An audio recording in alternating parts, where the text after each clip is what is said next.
大家好，我是你的印度朋友。今天我要分享你们印度人怎么看待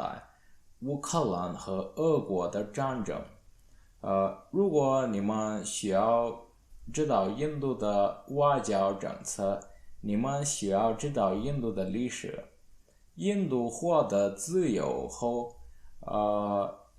这个世界有 Cold War。美国和苏联是强大的国家，所以世界的国家都迫使支持美国或者苏联。但是印度有一个复杂的情况，印度跟西方国家有好的贸易关系。一边印度的政府的政策比苏联的政府的政策一些一样，所以印度不能支持美国或者苏联，所以印度创作一个新的政策叫 non-alignment。这个 non-alignment 是印度不支持美国或者苏联，但是印度用这两个国家的关系一边发展我们的经济，所以自由后印度跟西方国家的贸易关系提高了，一边印度和苏联的关系也非常好。苏联帮忙我们在我们的工业化，而且他们也供应我们他们的武器，他们也帮助我们在许多战争，比如说印度和巴基斯坦的战争在1975年，因为苏联支持我们获得胜利在那个战争，所以我们有这两国家的友谊。但是印度和苏联的关系非常好，比美国和西方国家。但是在1991年苏联破坏了和这个世界有 globalization， 印度用 globalization一边发展我们的经济，所以现在印度的经济发展了，但是印度慢慢开始支持美国政府的政策，一边我们也有好关系跟俄国，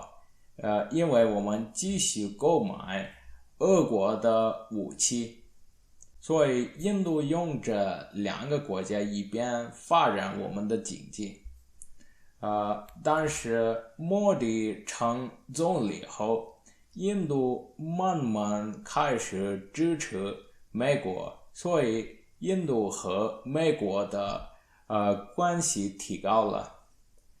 印度也有好关系跟俄国，但是这些天我们的关系一些不好，因为俄国慢慢开始支持中国，这个情况印度现在的政府不喜欢，因为现在印度政府觉得中国是一个敌人，他们觉得印度和中国有一个比赛，所以他们不喜欢这个情况。但是我们要俄国的友谊，所以我们开始支持俄国，但是我们的关系一些不好，但我们有俄国的友谊，所以我们支持俄国。这个乌克兰的战争开始后，印度有一个复杂的情况，印度不能支持美国和俄国，因为我们有这个 non-alignment 的政策，所以我们的领导人不知道怎么做。目前有一个 United Nations 的开会，印度不参加那个开会，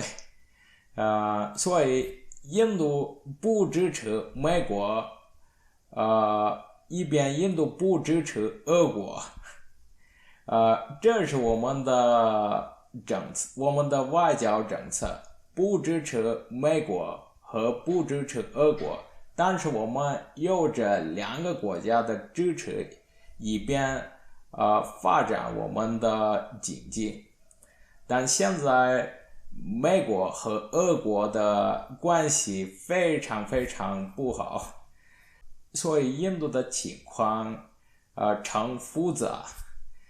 在未来我不知道印度政府做什么，这是印度的外交的政策。如果你喜欢这个视频，点赞一下和关注一下，再见。